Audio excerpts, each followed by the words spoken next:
नमस्कार, news capital express देख रहे हैं आप। मैं हूं आपके साथ गुंजन। भोपाल को जल्द मिलेगी मेट्रो की सौगात। इंदौर के बाद भोपाल में जल्द शुरू होगा मेट्रो का ट्रायल रन। भोपाल पहुंचे 3 metro coach Subhash Nagar depot में किया गया अनलोड। 25 सितंबर के बाद शुरू होगा ट्रायल रन। सुभाष नगर से रानी कमलापति स्टेशन तक होगा पहला ट्रायल रन। अप्रैल मई 2024 तक हो सकता है कमर्शियल रन। सर, मेट्रो के कोचेस को आज अनलोड किया गया है। कब से जल्द सौगात मिलने वाली है सर भोपाल को, कब तक इंतजार खत्म होगा? ये हमने आज तीनों कोच आज हम अनलोड करेंगे। एक पहला आपके सामने ही अनलोड किया है और बाकी दो उसके बाद ट्रेन फॉर्मेशन की प्रक्रिया शुरू करेंगे, जिसमें नॉर्मली 15 से 20 दिन लग जाते हैं। और हम कोशिश करेंगे कि इसको जल्दी से जल्दी ख़त्म करके और इस महीने के अंत या उसके पहले ही ट्रायल करने का कोशिश करेंगे। प्रक्रिया में समय लगता है बिकॉज पहले हमें फॉर्मेशन करना है, फिर हमें सेफ्टी ट्रायल करेंगे डिपो में, उसके बाद फिर वायरडक्ट पे लेके जाएंगे ऊपर और उसका ट्रायल करेंगे। इसका गेजिंग ज़रूरी करना होता है, चार्जिंग हमारे चेक करनी होती है क्योंकि पहली बार हम थर्ड रेल को चार्ज करेंगे, तो उसमें समय लगता है, बट फिर भी हम कोशिश करेंगे कि कर सकें। सर, पहले चरण में कहाँ से कहाँ तक का ट्रायल करवाएंगे? पहले चरण में हम जो ट्रायल अभी प्लान है वो सुभाष नगर से रानी कमलापति तक का प्लान है। तो कितना कैपेसिटी वाले ये कोच होंगे? ये कोच लगभग 300 की स्टैंडिंग कैपेसिटी और 50 की सिटिंग कैपेसिटी रहती है और सब तीनों कोच मिला के एक ट्रेन में करीब 900 से ज़्यादा लोग ट्रेवल करते हैं। सब ऑरेंज कलर के हैं सर? ये अभी चूँकि ऑरेंज लाइन हमारी बन रही है तो ऑरेंज कलर के फ्रंटेज के कोचेज़ हैं, जैसा हमारा मॉकअप आप लोगों ने देखा होगा, और इसके बाद ब्लू लाइन के कोचेज़ आ जाएंगे। सर, एक टेंटेटिव टाइम देखा तो कब तक मेट्रो शुरू हो सकता है? मेट्रो का इसके बाद हमारे ट्रायल करीब 6 महीने सिग्नलिंग के ट्रायल रहते हैं। इनके अपने जो सेफ्टी सर्टिफिकेशन होता है RDSO का, उसके बाद CMRS का, उसमें 5-6 महीने लग जाते हैं। हमारी कोशिश ये है कि अप्रैल से लेके जून के बीच में इसको हम कमर्शियल रन पे लेके आ सकें। सर, फिर भी पहला ट्रायल रन कितनी तारीख को शुरू होगा सर? अभी ऐसे कुछ ट्रायल नहीं, अभी हमने वो तो और भी चीज़ों पर निर्भर करता है, बट हम अपनी तरफ से मंथ एंड के पहले ही इसको तैयार करने की कोशिश करेंगे। 25 सितंबर के बाद लगभग महीने के आखिरी सप्ताह में कोशिश करेंगे। Thank you sir, thank you. राष्ट्रीय सरपंच संघ मध्य प्रदेश द्वारा आज भोपाल के रविंद्र भवन में सरपंच महासम्मेलन का आयोजन किया गया। महासम्मेलन में PCC अध्यक्ष कमलनाथ को बुलाया गया था, जिसमें सरपंच महासम्मेलन के अध्यक्ष ने मांग की पूर्ण रूप से पंचायती राज लागू होना चाहिए। मध्य प्रदेश में अब मांगे मनवाने का समय नहीं बचा, सिर्फ बात हो तो सिर्फ पंचायती राज की बात हो। राजधानी भोपाल में आज राष्ट्रीय सरपंच संघ मध्य प्रदेश द्वारा सरपंच महासम्मेलन का आयोजन किया गया, जिसमें हजारों की तादाद में सरपंच महासम्मेलन में पधारे थे। सरपंच अपनी मांगों को लेकर सरपंच संघ कई दिनों से प्रयासरत है। मुख्यमंत्री को भी कई बार अवगत कराया, मगर अभी तक कोई निराकरण नहीं निकला है।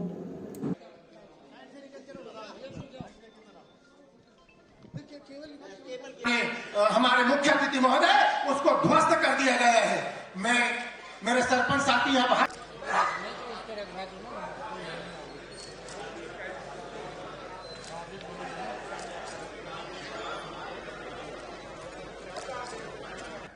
मनरेगा की समस्याओं को कैसे सुलझाया जाए।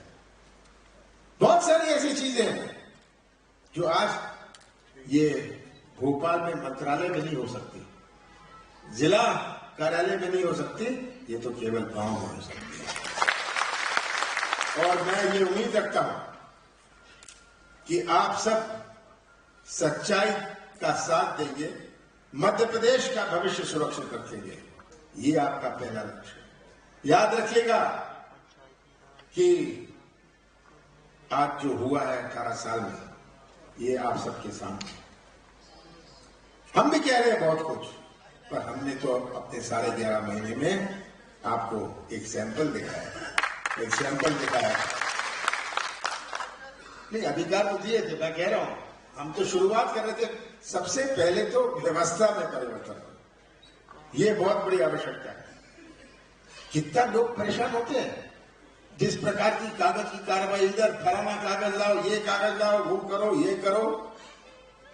जमाना बदल गया भाई, जमाना बदल गया। आज तो इंटरनेट का जमाना है। आज सब नई पीढ़ी भी बहुत समझदार हो गई है। ये सब आप समझते हैं और आपका दायित्व है कि जिनकी आंखें बंद हैं, जिनकी कान बंद है, आप उनकी आंखें खोलेंगे और उनके कान खोलेंगे। आप सबका बहुत बहुत धन्यवाद।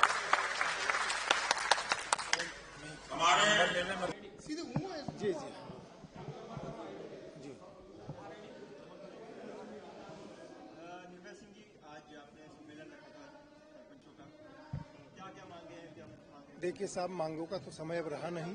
अब तो समय ये रहा कि पूर्ण पंचायती राज। हमने कई मरतबा माननीय सीएम साहब से इस विषय में विज्ञापन के माध्यम से ज्ञापन दिए, निवेदन किया जिला स्तर पर, जनपद स्तर पर और प्रदेश में भी 2-3 बार कार्यक्रम करके सीएम साहब को अवगत करा, लेकिन आज तक हमारी बात का कोई सकारात्मक जवाब नहीं हुआ है। इसलिए अब सारे प्रदेश के सरपंचों ने एक मंच पर आकर निर्णय लिया है कि हम पूरे प्रदेश में उसी सत्ता का, सरकार का आने वाले चुनाव में समर्थन करेंगे जो ग्राम सरकार की बात करेगा, पंचायती राज की बात करेगा। जी, निर्भय सिंह यादव, राष्ट्रीय सरपंच संघ प्रदेश अध्यक्ष। राजधानी भोपाल के मंत्रालय पर अपनी मांगों को लेकर प्रदर्शन कर रहे चयनित उम्मीदवारों की मुख्यमंत्री शिवराज सिंह चौहान से गुहार। मध्य प्रदेश सचिवालय भर्ती नियम के प्रावधान अनुसार चतुर्थ पदों पर सीमित विभागीय परीक्षा के माध्यम से आयोजित परीक्षा परिणाम घोषित किया गया है, जिसमें चयनित 174 उम्मीदवारों की एक जारी सूची दिनांक 3 अप्रैल 2013 को जारी की गई है। यह सूची एक जारी थी, जिसमें कई अनुपूरक सूत्री या प्रतीक्षा सूची नहीं थी। शासन के समक्ष कई बार न्याय की गुहार लगाने के बाद माननीय न्यायालय के समक्ष प्रकरण प्रस्तुत किया गया था, जिसमें माननीय उच्च न्यायालय द्वारा प्रकरण का निराकरण 2 माह में करने के निर्देश दिए गए थे, जिस पर सुनवाई भी तत्कालीन अपर मुख्य सचिव द्वारा की गई थी। सुनवाई के पश्चात माननीय मंत्री जी द्वारा न्याय एवं समानता के आधार पर है। पेपर दिए सब एक तरफ बोलते हैं माननीय मुख्यमंत्री जी कि लाडली बहन को सब सुविधा दी जाए, लेकिन हमारे इसमें 8 लाडली बहन है, इनके साथ अन्याय हो रहा है, इनके साथ न्याय नहीं भर्ती को 19 लोगों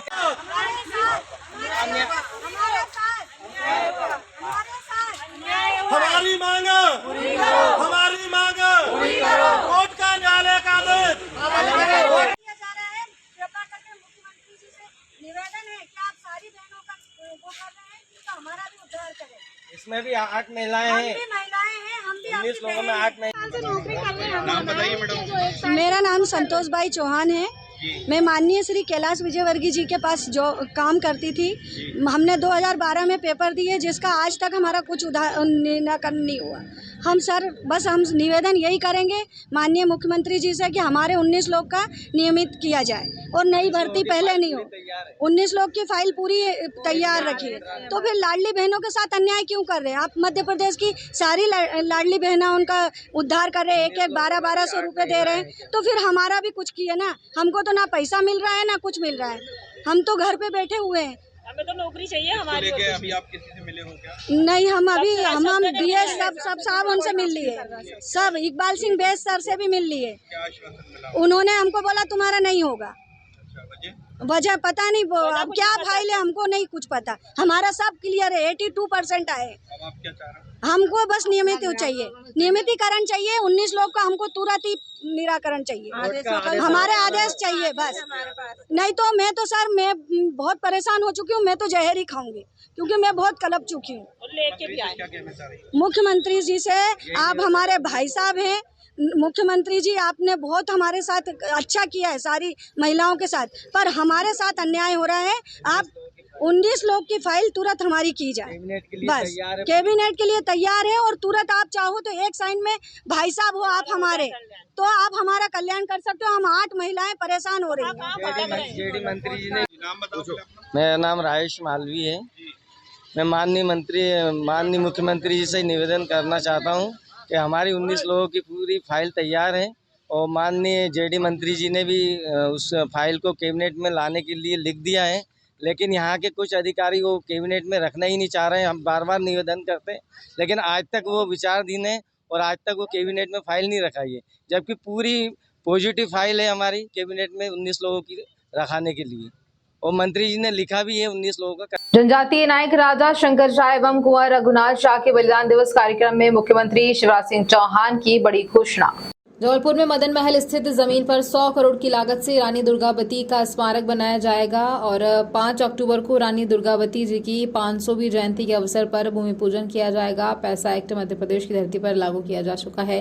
जनजातीय और गरीब भाई बहन को हम जल, जमीन और जंगल का अधिकार दे रहे हैं, ये बात सीएम ने कही। राजा शंकर शाह और रघुनाथ शाह जी के बलिदान दिवस के अवसर पर मेरी बहनों और भाइयों, आज हम ये फैसला कर रहे हैं कि इस जबलपुर में मदन महल पर जो जमीन है उस पर लगभग 100 करोड़ रुपए की लागत से रानी दुर्गावती का स्मारक बनाया जाएगा। मेरी बहनों, लाडली बहना तो चल ही रही, लेकिन सिलेंडर थोड़ा ज्यादा पैसे में आता था तो कई जगह बहनें कहती थी बहुत महंगा हो गया। अब मेरी बहनों, उज्ज्वला की जितनी भी हितग्राही और लाडली बहना जितनी है, सबको गैस का सिलेंडर 450 रुपया में ही दिया जाएगा, 450 रुपया में। कई जगह और एक बात कहते थे बहने, अरे भैया बिजली का बिल देख लो, मरे जा रहे हैं। कितना आ गया? बोले 10,000 आ गया। कहां से दे दे हम, बताओ। हालांकि 10,000 एक महीने का नहीं आया, वो कई महीने का जुड़ जुड़ के सरचार्ज लग लग के हो गया था। लेकिन अब हमने तय किया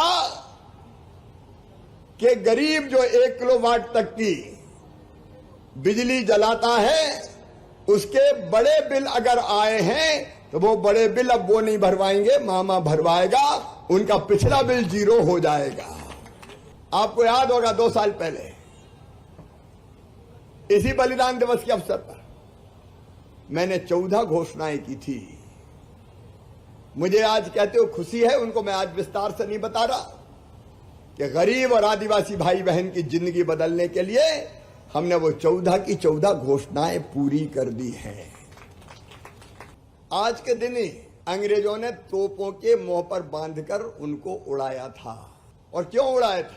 इसलिए कि उन्होंने कहा कि हम गुलामी स्वीकार नहीं करेंगे, अंग्रेजों तुम्हें भारत से बाहर जाना पड़ेगा। हमने गुलाम रहना नहीं सीखा। और इसके लिए उन्होंने पूरे मध्य प्रदेश में, विशेषकर गोंडवाना इस अंचल में जबरदस्त संग्रोह का बिगुल फूका था, संघर्ष का बिगुल फूका था। संघर्ष भी ऐसे कि घबरा गए अंग्रेज।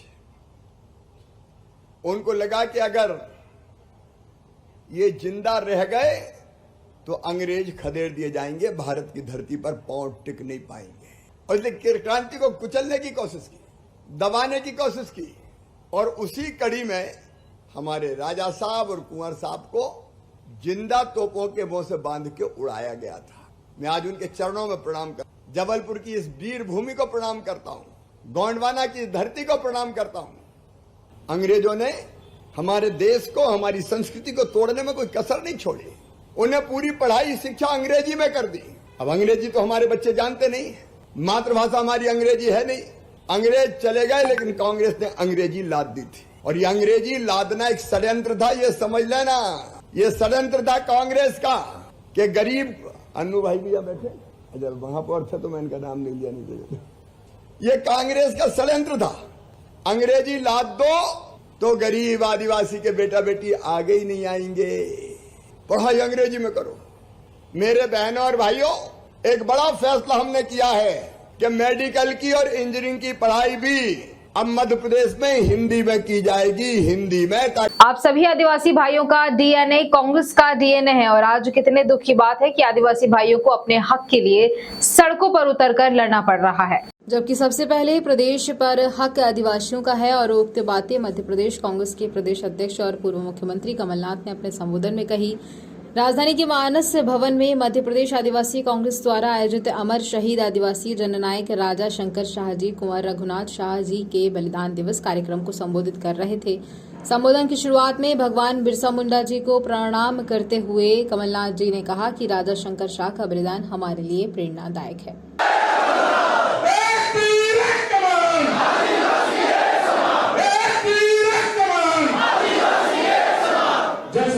समाज के नेता राजा शंकर शाह रघुनाथ शाह जी 1857 में अंग्रेजों के होश उड़ा दिए थे और उन्होंने वीरता के साथ शहादत स्वीकार किया।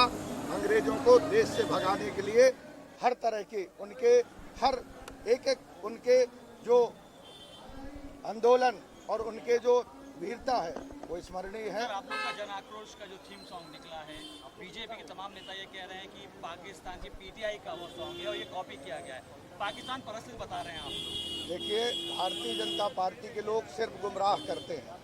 गुमराह करने में उनसे बड़ा कोई इस समय काम नहीं कर रहा है, सिर्फ गुमराह करते हैं। उनके गुमराह में मत आइए। ये देश की अखंडता, देश की संप्रभुता के लिए कांग्रेस के साथ आगे आइए। चलेगी, वो तो कह रहे हैं कि पीटीआई जो पाकिस्तान के उसका भाजपा के कहने में आप और हम क्यों माने? भाजपा के लोग आज देश के लिए कोई शहादत दिए हैं। बने बुनाए देश में आज देश के गरीबों को तरह तरह के षड्यंत्र करके परेशान कर रहे हैं। प्रदेश और देश आज समझ चुका है। भाजपा के लोग बेबुनियाद बात करते हैं, उनकी बातों में कोई सारगर्भिता नहीं है। प्रवेश किया, भयानक मौत सामने आ गया। बाप के सामने बेटा और बेटा के सामने बाप। समझिए दर्द को। पर त्याग देखिए, न बाप ने झुके। आदिवासियों को अपने अधिकारों के लिए लड़ना पड़ा, संघर्ष करना पड़ा। ये हालत आप सबने सब कुछ सीखा और आपने अपना मुंह चलाने नहीं सीखा। और तो मैं ये बात कहता हूं, आपने झंडा छोड़ना सीखा, आपने मेहनत करना सीखा, पर मुंह चलाना नहीं सीखा। ये आप सब में बहुत बड़ी कमी है। आज आदिवासियों का हक है, ये मैं प्रश्न पूछता हूं। ओंकार से लिए राजा शंकर शाह एवं कुंवर रघुनाथ शाह की बात सुनी, वो इतिहास सुना आपने, किस प्रकार से उनका उड़ाने का इतिहास है। मैं दोहराना नहीं चाहता हूं, पर ये सब हमारे लिए एक उदाहरण है कि कैसे एक बाप बेटे ने अंग्रेजों के खिलाफ मुहिम छेड़ा, जेल गए और दोनों साथ साथ तोप से उड़ा दिए। बड़े विस्तार से आपको ओंकार से बात बताई। ये आज हमको इस सब का गर्व है। आप सब विभिन्न जिले से आए हैं, विभिन्न जिले से आए हैं, विभिन्न गांव से आए हैं, पर एक बात आप सब में कॉमन है। एक बात आप सब में है, आप सबका खून, आप सबका डीएनए कांग्रेस का डीएनए है। सही बात है। हमारा मध्य प्रदेश क्या है? हमारा मध्य प्रदेश का इतिहास क्या है? 1000-2000 पहले का इतिहास देखिए तो आदिवासी भाइयों का ही हमारा मध्य प्रदेश था। किसी का प्रदेश में हक है तो हमारे आदिवासी भाइयों का हक है, और इस हक की लड़ाई हम मिलकर लड़ेंगे। आज पूरे देश में आदिवासियों पर अत्याचार पर मध्य प्रदेश नंबर 1। ये बैंक है, ये आज केंद्र सरकार के हाथ में है। हमारा निमावर होए, हमारा नीमच होए, खरगोन होए, सिवनी होए, सिंगरौली होए, सीधी होए, ये तो अत्याचार सामने आ गए। कितना सारा ऐसा अत्याचार हो रहा है मध्य प्रदेश में जो बड़े बड़े अखबारों में नहीं आता, जिसकी जानकारी नहीं होती। आज ये अत्याचार मध्य प्रदेश में नंबर 1 जो बना है, ये हमारे प्रदेश को शर्मिंदा करता है। आदिवासियों की देने की जगह 18 साल में भारतीय जनता पार्टी ने दिया तो क्या, इन्होंने छीना। कितने साल लगाए पैसा कानून के लिए, कितने साल लगाए?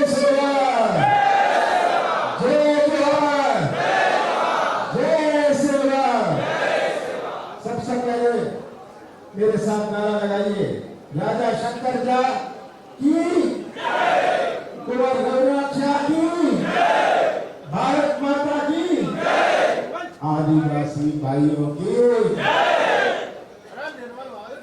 अब मैं उनको भी याद करता हूँ, हमारे कांतिया मामा जी को मैं प्रणाम करता हूँ, भगवान बिरसा मुंडा को मैं प्रणाम करता हूँ। प्रदेश की राजधानी भोपाल में विश्वकर्मा जयंती बड़ी धूमधाम से मनाई गई। भगवान विष्णु जी की पूजा अर्चन कर सभी सजातीय बंधुओं ने देश की तरक्की के लिए भगवान से प्रार्थना की। भोपाल स्टेशन के पास सजातीय बंधुओं द्वारा एक प्रोग्राम रखा गया, जिसमें भोपाल महापौर मालती राय ने उपस्थित होकर विश्वकर्मा समाज के सभी लोगों को बधाई शुभकामनाएं दी। विश्वकर्मा समाज के प्रदेश अध्यक्ष किशन विश्वकर्मा ने महापौर मालती राय से स्टेशन तिराहे का नाम भगवान विश्वकर्मा तिराहे के नाम करने का प्रस्ताव रखा, जिसमें महापौर ने उन्हें आश्वासन दिया है।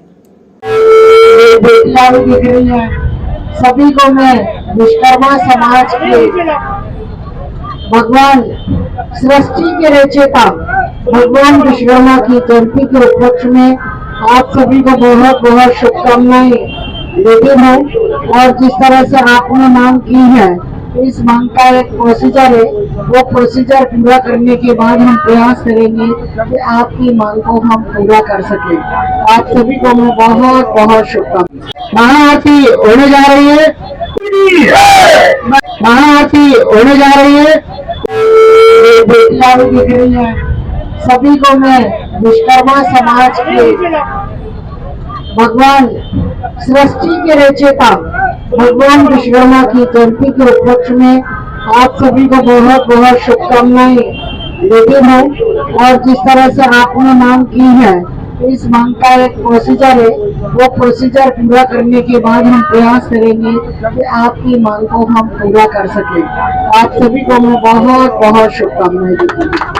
निवेदन करूँगा, जयंती है, आज हर्षोल्लास के साथ आपकी सर्व समाज ये प्रोग्राम रख रही है, आज बड़ा आयोजन रखा गया है, किस तरीके से मानते हैं, क्या कहना चाहेंगे? हम 17 सितंबर को यहाँ पूरे विश्व में, पूरा हिंदुस्तान विश्वकर्मा जयंती पूजन दिवस मनाता है।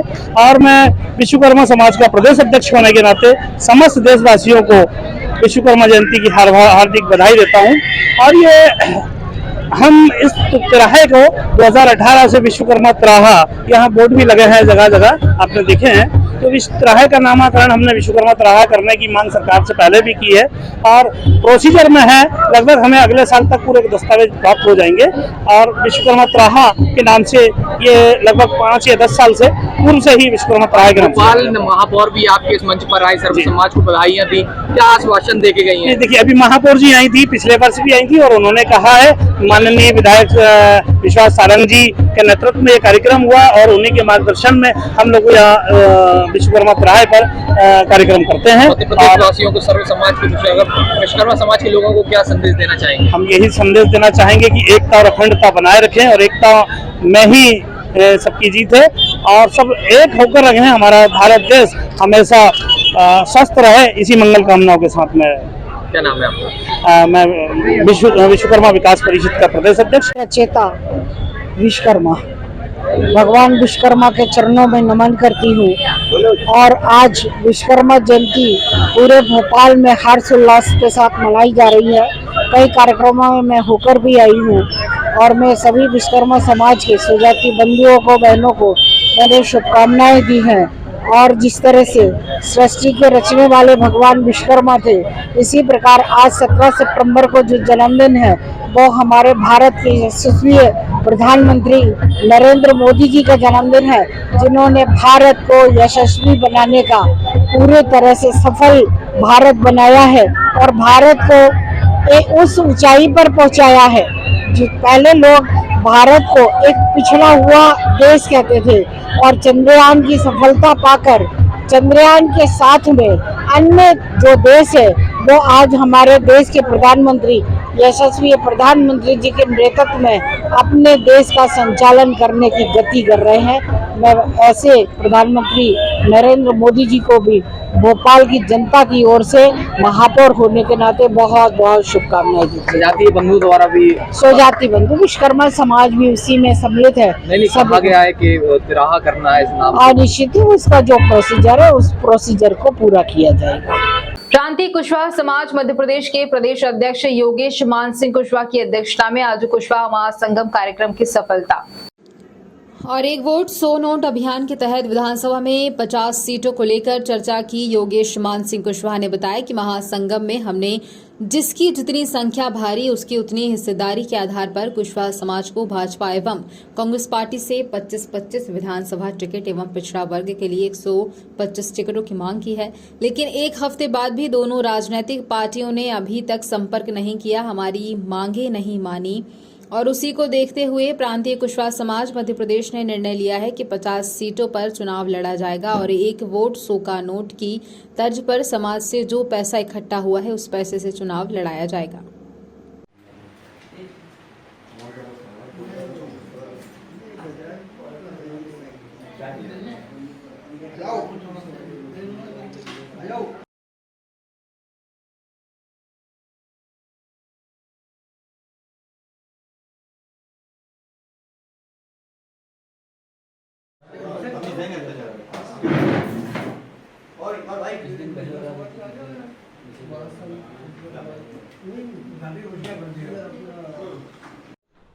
जी बताइए, लगातार आपकी चुनावी प्रक्रिया जारी है, एक वोट 100 का नोट के अभियान आप चला रहे हैं समाज में। आप सभी पत्रकार साथियों को नमस्कार। आप सभी ने जो 10 सितंबर 2023 को टीटी नगर दशहरा मैदान में कुशवाहा महासंगम हुआ उसमें जो सहयोग किया प्रांतीय कुशवाहा समाज को, इसलिए आप सभी का धन्यवाद करते हैं। साथियों, आज कुशवाहा महासंगम के 7 दिन बीत जाने के बाद भी कोई भी राजनीतिक पार्टी, राष्ट्रीय पार्टियों द्वारा प्रांतीय कुशवाहा समाज मध्य प्रदेश से कोई संपर्क नहीं किया गया है। इसका सीधा सा उद्देश्य ये जाता है कि ये पार्टियां कुशवाहा समाज की विरोधी हैं और संपूर्ण पिछड़ा वर्ग की विरोधी हैं। हमारा जो अभियान 2 साल से चल रहा था कि एक वोट 100 का नोट, हम 100 रुपये भी लेंगे, समाज जनों से अपील करिए कि 100 रुपये भी दीजिए और वोट भी दीजिए कुशवाहा समाज के व्यक्तियों को। जो हम 50 सीटों पर चुनाव लड़ाने का हमारा प्लान है, उस प्लान को हम निरंतर जारी रख रहे हैं और आज घोषणा भी कर रहे हैं कि 50 सीटों पर हम चुनाव लड़ाएंगे और उसी में हम 100 का नोट भी लेंगे और वोट भी लेंगे उन्हीं लोगों से। 100 का नोट भी दीजिए और अगर आप वास्तव में पिछड़ा वर्ग को और कुशवाहा समाज को जनसंख्या के अनुपात में हिस्सेदारी दिलाने के लिए, आरक्षण दिलाने के लिए न्यायपालिका, कार्यपालिका, विधायिका में आप जो हमारी जनसंख्या अनुपात में हिस्सेदारी मिले, इसको अगर आप लोग बरकरार रखना चाहते हैं और पिछड़ा वर्ग को सम्मान, स्वाभिमान, अधिकार मिले, इन सभी चीज़ों को आप बरकरार रखना चाहते हो तो आप इस मुहिम में जुड़कर। कार्यक्रम में आए थे, उन्होंने घोषणा भी की थी कि मैं विचार कर रहा हूँ आपके प्रतिनिधियों को। नहीं, विचार अगर माननीय कमलनाथ जी कर रहे होते तो अभी तक हमको बुला लिया गया होता, ये बैठ के बात हो गई होती 1 to 1। हमसे कोई संपर्क नहीं किया गया है, ना तो बीजेपी द्वारा किया गया है, ना कांग्रेस द्वारा किया गया।